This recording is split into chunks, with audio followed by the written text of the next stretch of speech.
So I didn't care for the movie Black Panther. Don't freeze. I never freeze. I know, what a surprise. White guy on the internet didn't care for Black Panther. But I swear to God, my criticism isn't as bad as the average person. Because most of the criticism this movie receives is kind of awful. It really doesn't matter that a spear isn't a practical shape to put your advanced laser weapon in. It's about the idea that that's supposed to invoke, which is a sense of Afrofuturism, which, fine. I'm not going to be criticizing it on those grounds, because I've always found a lot of these things to be just sort of nitpicks in an attempt to justify your objectivity, when in actuality it's probably something else. Basically, people don't know why they don't like something, they only know that they do, so they gravitate towards anything that can conceivably be a problem. My problems with the film are more structural. There's not a major moment of growth throughout the entire film until the end of the movie, and that major moment of growth is the character learning a control fallacy. All of you are wrong! This ends up harming the pacing of the film because the first and second act are fairly pointless. I was checking my phone in the movie theater near the ending of the first act, like, how much more do we got to go? And lest you underestimate the importance of pacing, this is a thing that got a lot of people to declare The Last Jedi as being the worst thing ever Star Wars related. Sir, whip, stir. I don't like sand. Leads them to the magical Ewoks. We help you. What makes you say something so utterly ridiculous? Yeah, absolutely the worst thing ever Star Wars related. Even criticisms like the CGI not being the best, I can, somewhat understand, because, well, they had less time to actually do this CGI than they normally do. So, for what they had, this was actually pretty good. It doesn't take away the uncanny valley of it, and it doesn't help the film, but at the same time, it's somewhat understandable. But I'm not going to go on the opposite end of the spectrum and treat this like a super art house film. How this got nominated for Best Picture, I'll never understand. Because when you start looking at the movie through a more critical lens, I guess you would say, it doesn't exactly hold up. Okay, you made the only uncolonized African nation decide its leader by blood sport. I don't even think Trump would say it's that bad over there. And it's not that bad. I mean, this is something that the ancient Greeks would go, wow, how primitive. So I would say it's probably not the best movie to draw a lot of cultural and political significance from, because that's a pretty dicey idea you're putting forward, that an uncolonized African nation would be so backwards as to elect their leaders by blood sport. And at that, when the actual leader loses, just roll over for whoever says that they're in charge now. I mean, say what you will about Asgard, these people at least resisted when Hela showed up. I mean, hell, if I was looking to be offended, I would say that Marvel movies as of late have been trying to reinforce the idea that colonialism is a good thing, because this is Africa without colonialism, and this is what happens when a major colonial power falls and there's a vacuum. Asgard was supposed to protect us.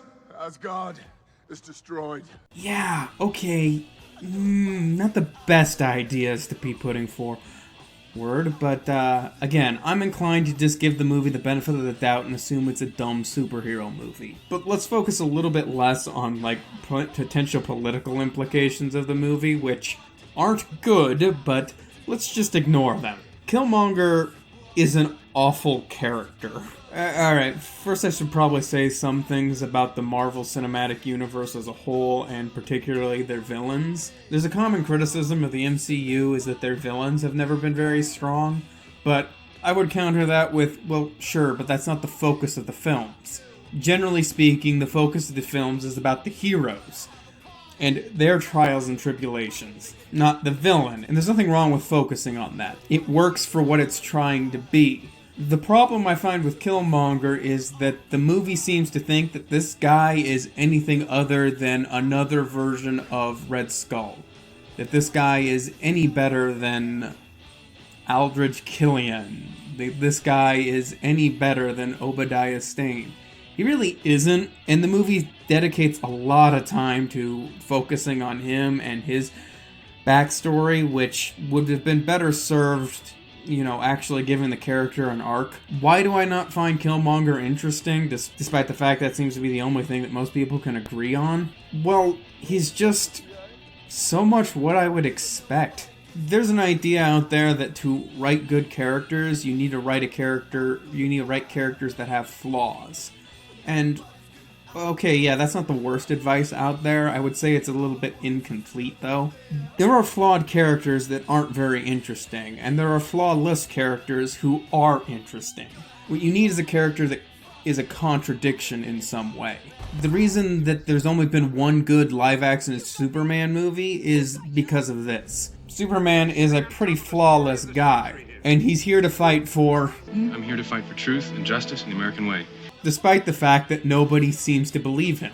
That's his contradiction. He really is just the selfless good guy that he says he is. But that doesn't seem right to people. People expect a cynical motive. People expect someone who wields power to wield it in a petty manner. As such, Superman is interesting to us because he's acting in a way that we don't exactly expect. This is also something like a well-written character can do, is if you strip away all circumstances, you get the core of who they are and what they are like.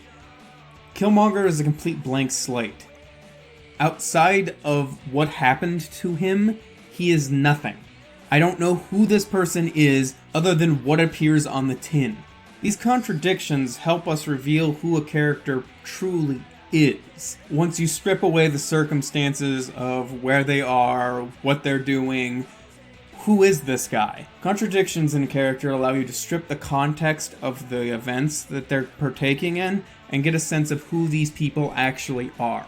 But when you strip the context from Killmonger, he's a completely blank slate. The guy just reacts to events, and I never got a sense that he was anything other than a reaction to events. And if I got the sense that the character felt like that, fine, but I more get a sense that the movie is trying to tell me that this guy is completely a victim of circumstances. Like he is not culpable for his actions at all. And I gotta say, if this guy is just reacting, then why should I care? What's the difference with watching him react and a video from Boston Dynamics? Yeah, this is a cool short clip, but I wouldn't want to watch an hour of it. So the main reason I could not enjoy the movie Black Panther is that they spend way too much time talking about a character that doesn't have any contradictions. He is just who you expect him to be, and that doesn't work. Overall, I would say that it's fitting that we remember Grimace over here as being the MCU villain. And you know what? It's great that little black kids finally have a superhero movie that they can watch and totally look up to and all that jazz. What's even better is that Into the Spider-Verse came along and did that well.